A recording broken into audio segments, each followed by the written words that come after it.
Nyakoromo gi Ajwang'. Ji mang'eny osefwenyo ber mar pidho sunflower kaluwore gi kit ndalo ma bende okayo puodho manyiso ni okawo dweche 3 e higa inyalo kae ding'wen. Jumani adwa nanyisi ni antie kaunti mar Siaya kamoro ni Nyang'oma Kogelo. Odiochieng' ma kawuono an gi japur man gi lony korka pith mar sunflower. Kopogore gi sunflower, en owuon opidho nyaka olemo mamoko kaka rabolo, maembe gi mamoko. Yiena mondo akaw thuolo mar rwaki e chenro ni kaka pile, denda ni Alori nyaka Black machiegni.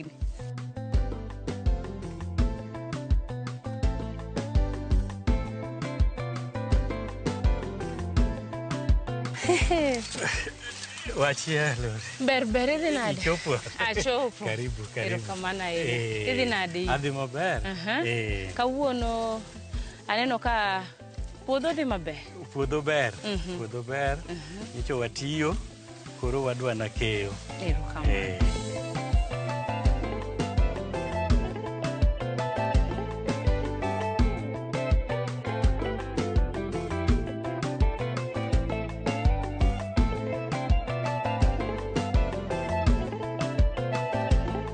Daher ni fulri ne jopiny nyiswa nyingi kuma wantie gi gima kawuono wapuonjore kata walero ni jopiny.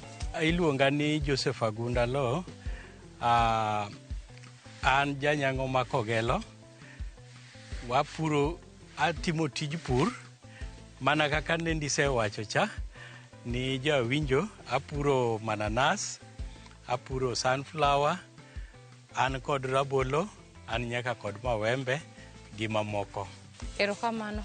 Daher ng'eyo ni gombo mane manibedo godo bang' kinde ma isebedo japur mineno ni ber ka ichako pidho sunflower? Asebedo ka pidho olembe mopogore opogore, nyaka bando bende asebedo ka pidho. To puothewagi nitie kayongo. Kayongo nitie puothewagi, koro miyo bando yuto ne doko mapiny. To kipidho sunflower yuto ne ng'eny, to kayongo bende ok chande. Emomiyo nawacho ni wang' ni adwa mondo apidh sunflower, to nikech demand mare bende ber. Erokamano. Daher ng'eyo ni ere kaka uiko lo? E seche mwa idwa pidho sunflower, to nyaka ing'i ni to iiko lo maber machal nade. Mokwongo ipuro lo, bas tibuse. Kisebuso to koro inyalo pidho sunflower. Matiende ni ok en crop ma sensitive ahinya kaka mamoko kaka olembegi. En ochala kaka moduma donge, sunflower inyalo pidhe maber. Koro en pur to kod buso to kod kinyalo goyo ridges, mano be ber nikech ridges kigoyo to biro geng'o ni pi ok bi wuok i puodho. Erokamano ahinya. Spacing kata nafas onego bed marom nade kind sunflower achiel gi nyawade?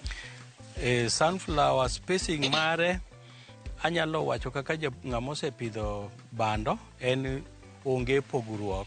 Onego ikete 75 centimeters, matiende ni mano rula 2.5, to kod 30 centimeters kiwuok ikodhi achiel nyaka achiel, inyalo keto between 30 centimeters rula achiel gi rula achiel gi nus. 30 to 45 centimeters kuom kodhi achiel nyaka kodhi achiel. Erokamano. Daher ng'eyo ni in iwuon kanichako koth sunflower kata kodhi gi nigolo kure? An kanyocha adwa pidho sunflower, an kod hawi maber, jo Ministry of Agriculture nyocha omiwa kodhi ema nyocha chako go. Ma ok ni nanyiewo kodhi. Mak mana ni gie sani to asenyiewo kodhi moro madwa pidho, nikech nyocha natimo nonro mayudo ni nitie kothe man kod mo mang'eny kaka mag hybrid. Hyson ni kod mo mang'eny. Nitie moro miluongo ni Kenya Feather, bende ber kabisa, ni kod mo mang'eny. Kendo moro be nitie miluongo ni H8898. Koro mago gin varieties mabeyo molo manyocha omiwa ni. Erokamano. Nyalo tero okenge ma germination process mar sunflower? Sunflower kise loso puodho mi ikunyo buche kaka nawacho ni kunyo 75 mano row achiel gi 30 centimeters in kinde kodhi gi kodhi, to ok ikuny deep ahinya, ikunye odwa nobed gimoro kik okal 5 centimeters kech en kodhi matin. To ka kisekete to koro gimoro juma achiel ok obudho, before 1 week to setwi. Kosetwi to koro irito gimoro wiga 3. Kisetieko wiga 3 kata wiga 4 tidoyo. Bas ober kidoye diriyo. Kidoye diriyo nikech ok ing'eni cham kaka sunflower kata gimoro amora mopidh en gima idwaro ber kuome. Koro nyaka imiye rit makende ma ok iwe mondo buya ohinge, nyalo maye chiemo matiek.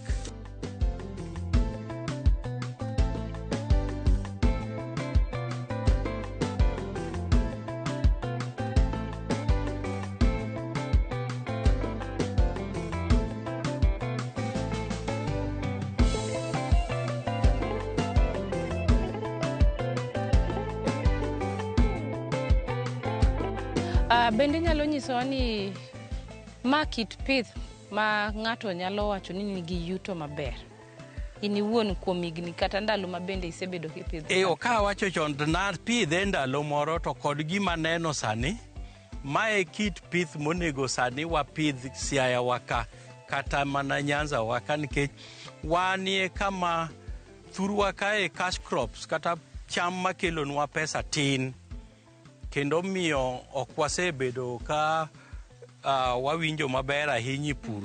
To sunflower en kit cham ma ok dwa tich mang'eny, bende ok odwa pesa mang'eny, to yuto ne to ber nikech market mare chiche bende sani duong'. Kenya ka iwachonwa to en adiera ni atamalo 60% mar oil mitiyogo e Kenya ka iwuok oko, meaning ni chiro chiche nitie. To gimomiya gombo kabisa ni kane beto jothurwa onego pidh sunflower, tije yot. En achiel kuom cham ma tije yot to return ne to ber. Nikech kitiyo per acre kipidho hybrid titiye maber, kitiyo kod pesa ma ok kal 40,000 to ok ibi yudo pesa matin na 100,000. Omiyo yuto ne ber, demand mar sunflower bende malo, to kawe mano koro mae maparo ni kendo koro ber ne kabisa madagomb ni ji owinji. Ka in kod kin japur madwa pidho gwen, sunflower cake en chiemb gwen number 1. To wiyegi, wi sunflower onge part mar sunflower mabedo wasted. Kata mana kore ni irego to dhok chamo, to wiye ni bende kwasegolo kodhi, to wiye muneno ni mae koro kendo chiemb dhok gi gwen. Omiyo onge kamo mabedo wasted. Yes. Erokamano. Value additions moko bende manyayudore e sunflower? Mang'eyo en ni ogolo sunflower cake, ogolo oil, husks negi gin chiemb dhok, kata gwen, kata animals mamoko, kata nguruwe. Omiyo kochopo kanyo tanyalo wacho ni onge part mar sunflower madhi waste. Yes. Omiyo en cham makaber, to jothurwa tije yot, to pesa ber.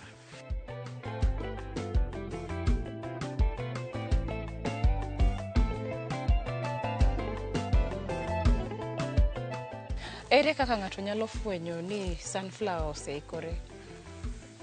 Kidwa ng'e ni sunflower oseikre, to irango toke ma koselokre yellow, to ng'isi ni mano koro en ready for harvesting. En mature. To mar ariyo, inyalo timo another test ka iyudo ka en ready to koro maua gi lwar alwara te maber maonge shida kata matin. Mano koro oromo. En very ready. En ready for harvesting. Koro kidwa ng'ade, to ing'ade gi ka. Ing'ade gi ka, to koro mano isegole, koro inyalo ter timoye kaka en no. Kuom kata ndalo 3 bas yak wasuse. Yes. Ka wawach ni kisekeyo ma imoyo gi, gin ang'o kendo manya yudore kopogore gi taka ma bende nya yudore kose kage? Sama wasekaye to mana ma wachogo, mae koro idhi mane biyo, to tokeni to koro en mimiye jamni. En ma mae koro patni kosegol kodhi. Ma kodhi onge to koro mae dhiang' chamo kabisa, kendo inyalo rege ma jamni cham. Koro kae midhi yudie sunflower cake kod oil. To ma to koro chiemb jamni ma ok wit kata matin. Omiyo ober nikech en crop manyalo miyo ipidh kata gwen, pidh dhok yo mayot. To en kod a lot of proteins. This part en got a lot of proteins for the animal, for ma jamni nyalo benefit ye. Yes. Gimoro kendo ma daher ng'e ni akia ni wuo kit tuoche ma bende samoro yudore e puothi kae, bende nitie moro minya wacho ni nitie kudni kata tuo moro ma osehinyo ma wanya neno? Sani to kanyal wacho, en mana ni kane gichako wuok piny, to ne waneno moko manobedo affected gi virus, to sani to koro kionge, ok inyal wacho. Sani but watema ne rango kadwa yud kata ka moro dibed gi shida. Mano bose ikre, mae be wang'ola ng'ola to wadhigo kech en ready. Kendo kiwe bo ikre maber kama, to kata mana moye doko mayot, ginene suse be doko mayot. Yes. Kendo iyudo ka koro en kod oil content maber. Kendo motuo moloma kabisa, Gin mana colors mopogore opogore. Wan kod color ni, wan gi marateng', abro kata nyisi color marachar. Mano be kik buog japur koyudo ka en gi colors mopogore opogore. Sana kodhi manyomiwa ni, to nitie moko marachere. Moseikre kabisa. Kendo gunia koro wanyalo ketogi aketi ogunia ka. Adwa mondo atem mondo ineno kata rangi ma opogore gi marateng' cha.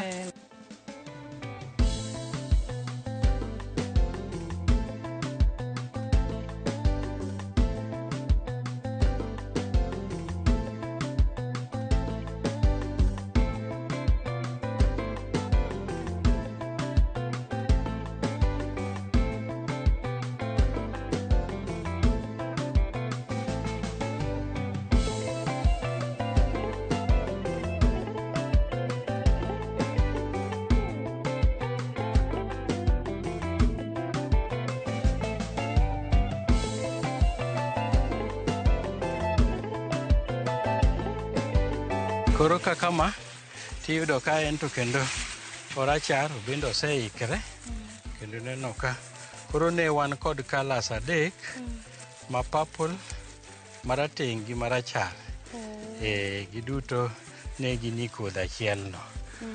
Mak mana ni sami ipidho ma hybrid tibro yudo ka gin same color. Yes.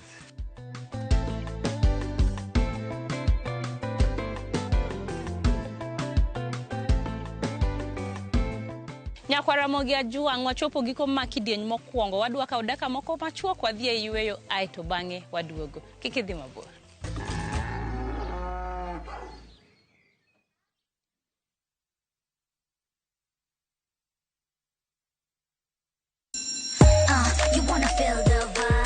Ngeso ka ngeso, wakelo ni gik mamit makelo mor. E rogo mar nyithindo kae, wakelo ni talanta. Loso gi lwedo, wapuonji tedo be. Gi moko mamit. Rogo mar nyithindo ngeso saa 3 mar okinyi mana e Ramogi TV.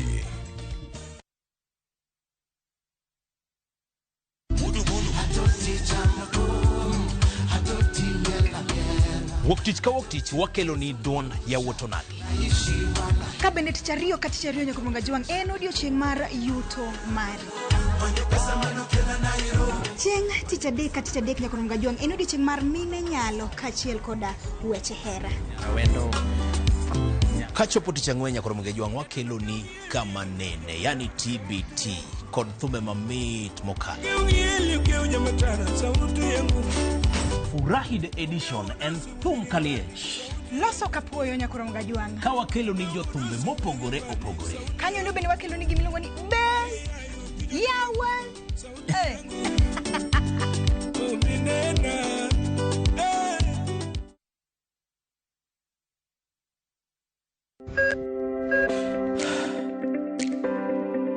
E chuny ogandawa, ngima mar del en mwandu maduong'ie moloyo. Mondo tekruok mar dend obed maber, ok gin ga gik matek. Gin gik miluongo ni lifestyle. Manyiso ga jotuo ni gigi ok gin gik minyiewo, gin gik mitimo. We bedo gi kiawa, kendo chak bedo gi ng'eyo. Nachako chemotherapy. Side effects nen, yier wi nyaka lwar, constipation, chandi seriously. Waruaki e penj laktar, ma en tudruok gi lakteche molony. Isami dhir jahocho cha, nyaka ibed ni iseng'eyo ni mae shida ma an godo, to adwa kony. Chakre weche thieth kod chiemo mar mine mayach, nyaka e weche thieth mag tuoche masiko. Wakelo od thieth e od dak.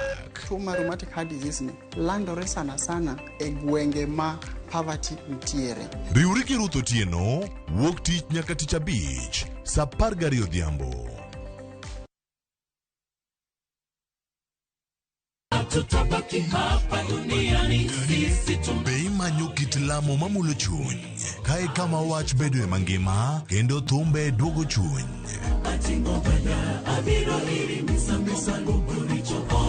Wariure kanyakla mondo wakel ni adiera, geno kod ote mar kinde ma wadakie gi. Wachak wadog ir wuon wach ma en Nyasachwa. Wachak wapenj Nyasaye wach, Nyasaye be wuodho adhi maber. Biblia wacho niya, Yesu noloyo teko jachien e msalaba. En wach mar yie, dwaro kod yudo kari e sigand Nyasaye.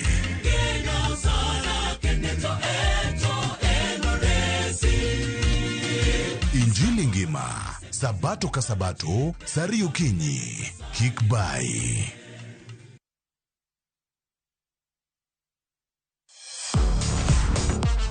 Ne thuolo mar yudo weche tuke duto nyaka mopondo. Mbaka makende mag jotugo kendo mag jomolony weche tuke. Can you believe it? Magite yudore chenro mar pau tuke. The 4.84 kilometers. Nonro matut kod gigo matimre manyien mag tuke duto mawuok e piny mangima. Tudri kodwa ngeso ka ngeso Ramogi TV. Kochakore saa 8 odiechieng' ka wami gik motimore pau tuke.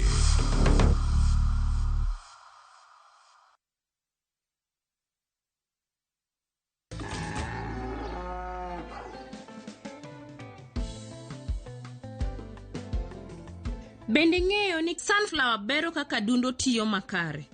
Mar ariyo, omedo jiwo rateke mag del. Sunflower bende iwacho ni okonyo duoko del piny ne jogo ma samoro nigi del man malo, tigombo ni duok dendi piny. Inyiso wa ni sunflower ber kendo nyalo konyi kinde machal kamago. Mar ang'wen, inyiso ni sunflower nyalo duoko chien kata nyalo duoko piny achiedhnade kod dang'ni mag paro.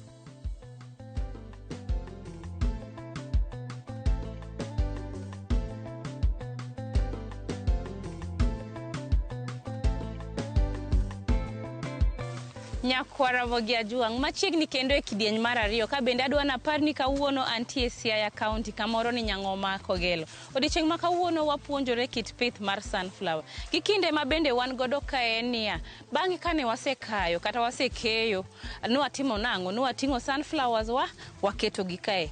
Kidieny ni wadwa nyiso kaka imoyo sunflower onego bed no ka ndalo adi, ang'o monego bed ni timo, aeto bang'e wabro dhi e processing area machiegni kendo e kidieny mar ariyo. Koro mekwa gi iseketo ka. Maber. Erokamano. Idhi nade? Adhi maber. Mandalo? Wadhi maber. Ngima maber. Nyasaye rita. Erokamano. An bo rita maber. Aneno ka bende udich. Wadich matin. Koro kawuono ang'o mitimo kae? Kawuono wase omo sunflower e puodho. Koro sani wamoye, kwatieko moye, bang' ndalo 4 to wachako suse. Ka wase suse, to wamoye kendo, kaeto wachako piedhe. Kaeto kwatieko piedhe mwalose maber, to waketi ogundni, waneno no gunde owuok adi, bas kaeto watero kama warego gie mondo gilokre mo. Erokamano. Koro kae iwacho ni misuse? Kae masuse. Okay. Koro inyalo teng'e gi lweti kata inyalo gole gi pala kama ok otek. Koro an bedo nganya temo. Inyalo temo. Apok otuo maber wayier moseto. Koro kama.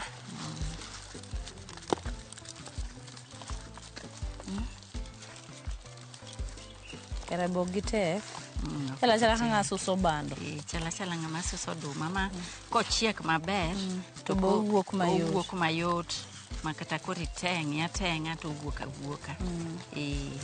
Koro ka gole kamae, ka suse kama to wamoye. Ka wasemoye to wamoye ndalo achiel. En koro imoye ndalo achiel. Kaeto koro ichako kuore. Ipiedhe kata ikuore. Kaeto dong' koler ma koro ikete ogunde.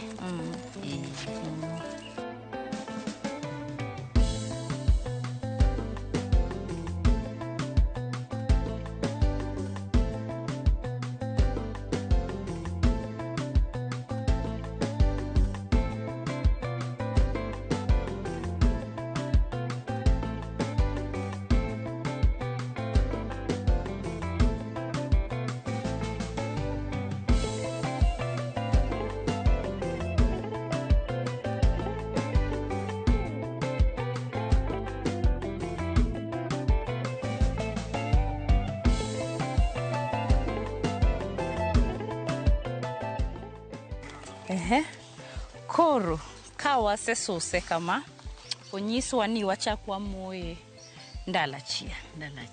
Kwasemoye bang' ndalo achiel to wadhiwa wachako koro piedhe, wakuore kaeto bas wapiedhe maler godheru, kaeto koro wapange ogunde. Haya.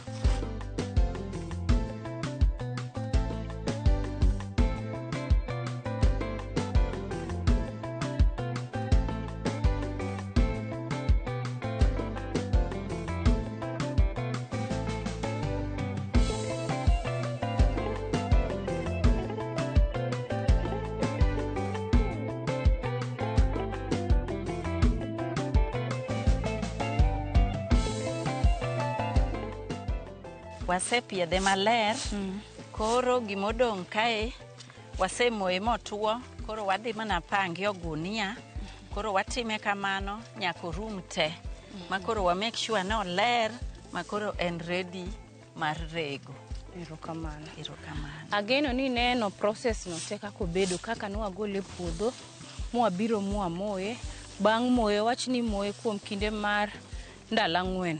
Bang' mano kose suse maber, wachako moye odichieng' achiel. Kose moye odichieng' achiel, wachako piedhogi mondo wayud sunflower maler mabro dhi tero ka processing area mondo wayud mo. Koro kose akacha, obiro ka, kose aka, obiro kacha cha, kaeto maler ni, aeto bang'e wadhi to watere processing area. Dong' kamano madhi. Kamano.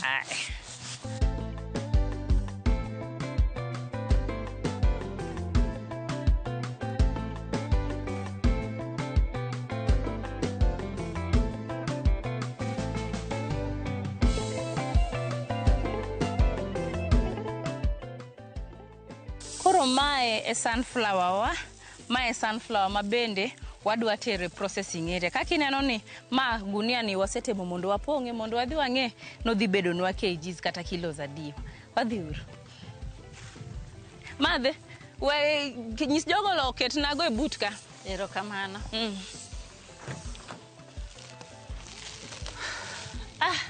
Nyakora Mugi Ajwang', iwacho ni kinde duto gimoro amora man gi chakruok nyaka bed gi giko.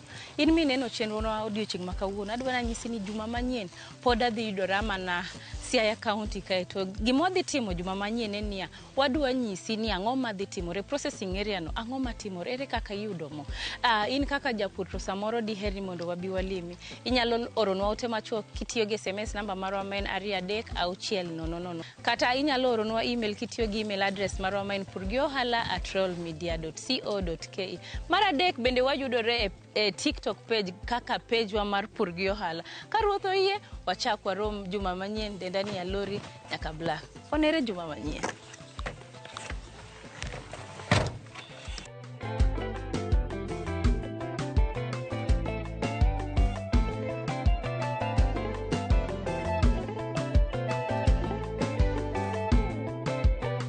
Kae watimo ka afamu kelo sunflower to wacheko the quality of the seeds. Wacheko the quality of the seeds to giler kaka olosgi maler to gituo.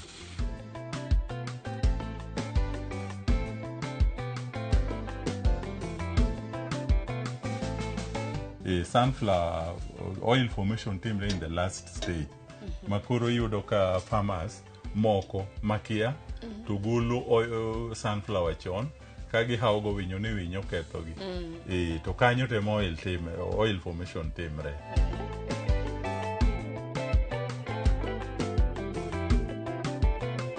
Mondo mine chenro ni kod mamoko mag Pur gi Ohala, donji e viewsasa.com